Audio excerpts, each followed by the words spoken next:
안녕하십니까. 경남 소식입니다. 보수와 진보단체가 동시에 무상급식 중단 사태와 관련해 도지사와 교육감에 대한 주민소환운동을 추진했습니다. 하지만 모두 무산되는 과정에서 주민소환 제도의 문제점도 곳곳에서 드러났습니다. 김현수 기자입니다. 경남 150여 개 시민사회단체가 지난 2015년 7월 무상급식 중단 사태에 책임을 묻겠다며 홍준표 경남지사의 주민소환을 추진했습니다. 홍 지사는 무상급식을 주장하는 도교육관과의 동시 주민소환을 제안하면서 두 단체장에 대한 주민소환 서명이 시작됐습니다. 120억가량 드는데 그 별도로 할 건 뭐 있노? 같이 하는 게 60억씩 내놔야 되잖아. 교육청 60억, 도청 60억. 박종훈 교육감 주민소환은 경남 도청 공무원들과 산하기관장 등이 공모해 병원 개인정보 19만 명분을 빼낸 뒤 서명부를 조작한 사실이 드러나면서 중단됐습니다. 이 과정에서 관권 개입이 문제로 떠올랐습니다. 우리는 51만 4천 명의 서명으로 완료하되 서명부를 선관위에 제출하지 않고 서명운동을 종료하기로 결정하였습니다. 성명과 주소, 생년월일, 서명 등을 기재해야 하는 주민소환 서명 방식도 문제로 거론됩니다. 개인정보가 강화되는 추세에 이 같은 방식으로 27만 명 이상의 길거리 서명을 받기란 불가능하다는 목소리가 높습니다. 또 법적 기준이 강화되고 있는데 이런 행정적 어떤 그 주민들이 절차를 거치는 서명운동에 이렇게 까다로운 게 맞는가? 결국 관권 개입 배제와 서명 방식 개선이 동시 주민소환 무산이 남긴 과제로 지적되고 있습니다. 경남도지사와 교육감을 동시에 소환하기 위해 경남에서 처음으로 시작된 주민소환 운동은 주민소환 제도의 근본적인 취지를 살리는 차원에서 제도적 보완 장치도 함께 마련돼야 합니다. KBS 뉴스 김현수입니다. 지난 12일과 19일 경주에서 지진이 일어나기 전에 지하수 수위가 갑자기 올라갔던 것으로 나타났습니다. 지하수 변화를 면밀히 관찰하면 지진 단기 예측도 가능하다는 얘기입니다. 김계희 기자가 보도합니다. 수자원공사가 전국 360곳의 관측소에서 수집하는 지하수 관측 자료입니다. 경주 진앙지와 가장 가까운 경주 산내면의 지하수 변화를 살펴봤더니 처음 두 차례 지진이 발생한 지난 12일 지하 수위가 크게 상승했고 규모 4.5의 여진이 발생한 19일에도 이틀 전부터 수위가 또 올라갔습니다. 비가 내린 뒤 일시적으로 수위가 오르는 것과는 다른 양상으로 전문가들은 지진에 앞서 암석에 강한 압력이 가해져 발생한 것으로 분석했습니다. 수위가 급격히 상승했다가 이제 급격히 또 하강하는 게 일반적인 추세인데 이것은 이제 수위가 점진적으로 상승하고 있거든요. 응력에 의해서 이제 수위가 계속적으로 상승하고 있다는 걸 뜻합니다. 이 때문에 정 교수는 현재 1시간 단위로 측정하는 지하수 관측을 분 단위, 초 단위로 세분화하면 지진 예측에도 적용할 수 있다고 밝혔습니다. 또 단층대와 원전 지역에 지하수 관측소를 추가로 설치할 것을 제안했습니다.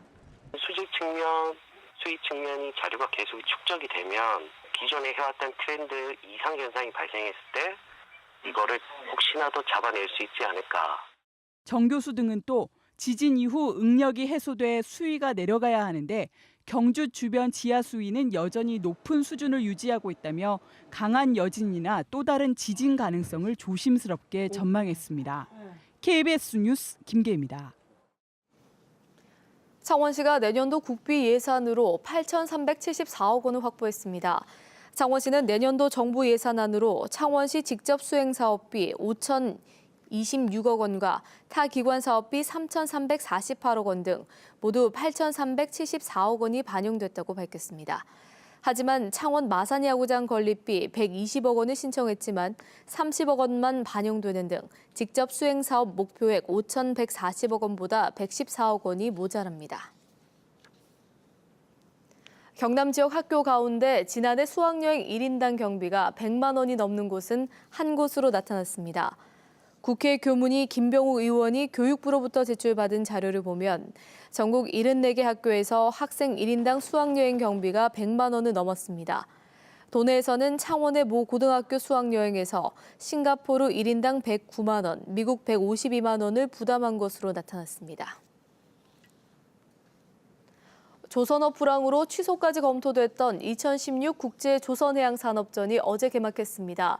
규모가 지난 행사보다 대폭 축소된 가운데 중소업체들은 판로 확대 안간힘을 쓰고 있습니다. 보도에 손원혁 기자입니다. 조선업 호황기인 2006년에 시작해 10년째를 맞은 국제조선해양산업전. 경년 주기로 열려 올해로 6번째를 맞았습니다. 각종 기자재가 전시되고 조선산업 기술과 시장 동향 등이 소개되고 있습니다.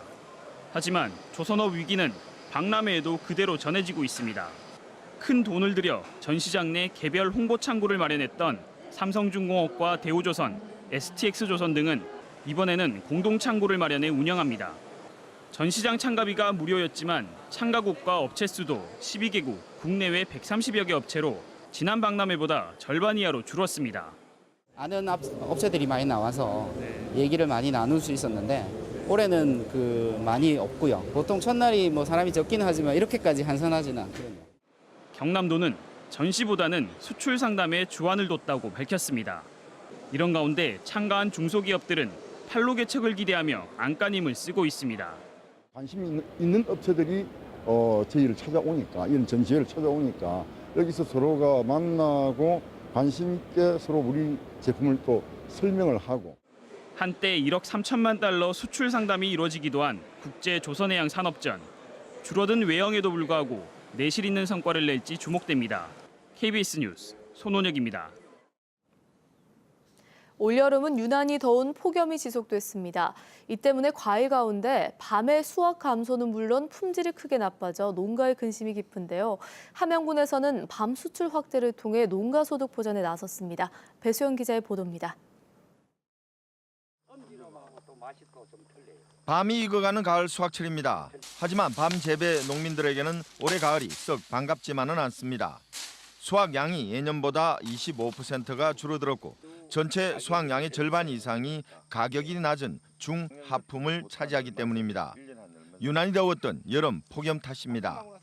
여름에 너무 가물었기 때문에 한참 밤이 클 시기에 너무 가물어가지고 밤이 크지를 못해서 수확이 많이 감소될 걸로 생각이 됩니다.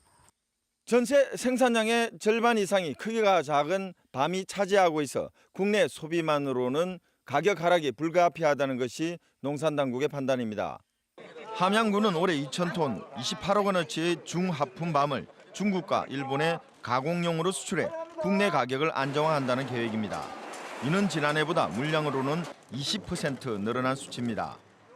근본 수출을 통해서 국내 시장을 안정화시키고 국제시장에 진출함으로 해서 농가 소득 증대를 기함과 동시에 국내 경기를 안정화시키는데 밤 수출을 위해 함양군이 밤 재배 농가에 지원하는 수출 물류비는 1억 5천만 원입니다.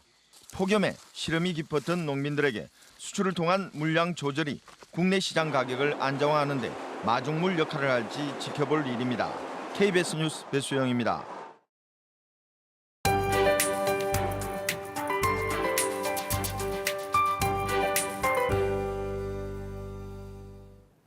어제에 이어 오늘도 비 예보가 들어와 있습니다. 북서내륙을 시작으로 오후부터 비가 지나겠고 가을비치고는 강수량도 꽤 많겠습니다. 10에서 80mm로 남해안에 집중되겠고 돌풍을 동반한 천둥 번개가 치는 곳도 있겠습니다.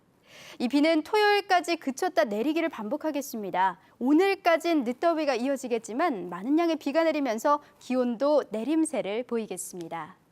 오늘은 남쪽에서 다가오는 기압골의 영향을 받겠습니다. 현재 구름량 많은 가운데 종일 흐린 하늘빛을 띠겠고 아침까지는 짙은 안개에도 주의를 하셔야겠습니다. 현재 기온 살펴보면 창원의 아침 기온 22도, 창녕과 함안 21도로 시작합니다. 아침 기온 어제보다 1, 2도가량 높게 출발하고 있고요.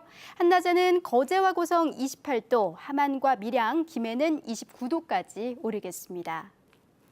서부 지역도 한낮에는 여름 기온이 남아있겠습니다. 진주 20도, 거창과 함양 21도 안팎에서 시작해 한낮에는 남해 28도, 하동과 진주 29도로 예년 기온을 2, 3도가량 웃돌겠습니다. 바다의 물결은 0.5에서 최고 2m로 일겠고 모든 해상에 바람이 강하게 부는 것이 많겠습니다. 기상정보였습니다. 함안군은 올해 단감 수출 목표액을 35만 달러로 정하고 농가의 물류비의 25%를 지원합니다. 고성군은 국민과 출향인을 대상으로 조선산업과 관광산업 등 고성밀의 먹거리 사업 전략을 공모합니다. 창녕군은 다음 달 7일부터 사흘 동안 창녕읍 일대에서 제30회 비사벌 문화제를 개최합니다. 밀양시는 뇌병변 장애인들의 재활운동을 위해 다음 달 매주 월요일 골프 교실을 운영하기로 하고 회원을 모집합니다. 경상남도가 다음 달 말까지 낚시어선 960여 척에 대한 안전점검을 벌입니다. 해경과 선박안전기술공단 등 관계기관과 함께 벌이는 이번 점검에서는 구조와 구급 장비를 갖췄는지, 정원은 지키는지 등을 점검합니다. 특히 항포구에서 과속 여부, 해상에서 음주운항 등 안전운항 여부도 중점적으로 단속하기로 했습니다. 관광산업 활성화를 위해 강조하고 있는 안상수 창원시장이 관광 관련 조직의 전면 재개편을 지시했습니다. 안상수 창원시장은 최근 창원시 관광 활성화 대토론에서 지난 2년 동안 관광산업에 대한 구체적인 성과가 미흡하다고 자평하고 여러 부서에 산재한 관광 업무를 통폐합해 관광 전담 부서 신설을 지시했습니다. 이에 따라 창원시는 다음 달 말까지 가칭 관광 마케팅과 신설을 위한 조직 개편을 할 예정입니다. 올해 5번째 열리는 통영 동피랑 벽화축제가 다음 달 8일까지 펼쳐집니다. 이번 벽화축제에는 모두 70개 팀 160명이 참가해 추첨을 통해 배정받은 벽에 다음 달 6일까지 벽화를 그리게 되며 이튿날인 7일 수상작이 선정될 예정입니다. 축제 기간 관광객들은 타일 벽화 만들기와 전통 연 만들기, 시민 참여 벽화 그리기 등 다채로운 프로그램에 참가할 수 있습니다. 제7회 독일마을 맥주축제가 다음 달 1일부터 3일까지 남해 삼동면 독일마을 일원에서 열립니다. 올해는 파독 전시관 왼쪽에 맥주거리가 조성돼 6개 국내 수입 맥주사 전시관에서 아르코브로이, 바이엔슈테판, 에딩거 등 다양한 독일 맥주를 맛볼 수 있고 슈테판 아우어 주한 독일 대사가 환영 퍼레이드에 참가할 예정입니다. 또 바이엘은 민속 공연단과 초청 가수의 다양한 공연과 라트로닉 페스티벌, 맥주 빨리 마시기 등 다양한 행사가 펼쳐집니다. KBS 뉴스를 마칩니다. 고맙습니다.